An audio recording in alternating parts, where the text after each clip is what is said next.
Okey, daripada kedai runcit Kak Tun, dia bertukar kepada pasar mini Kak Tun dan Yati. Okey, bermaksud kedai runcit Kak Tun ni perniagaan milikan tunggal.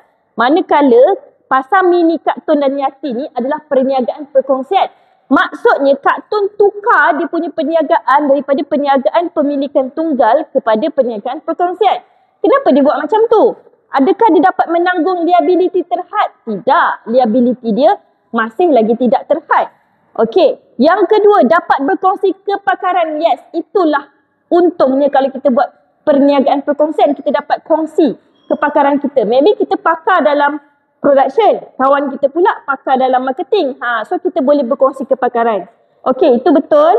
Nombor 3, risiko dapat disebarkan. Sebenarnya risiko dapat dikongsi. Maksudnya bila kita berniaga ni, of course lah akan ada risiko. Risiko kerugian. Kalau milikan tunggal, kita seorang-seorang je tanggung. Tapi kalau perkongsian, kerugian tu dapat dikongsi.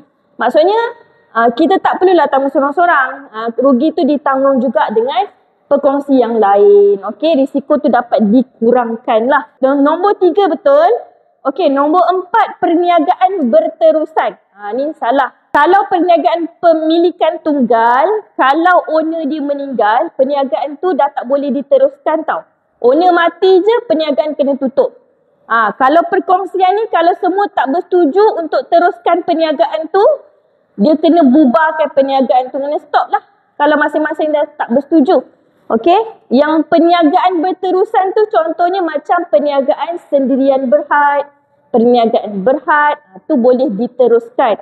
Kalau owner dia mati, anak-anak dia ke ataupun pemegang saham yang lain boleh teruskan berniaga, boleh teruskan perniagaan tu. Okey, so jawapan dia adalah 2 dan 3 C.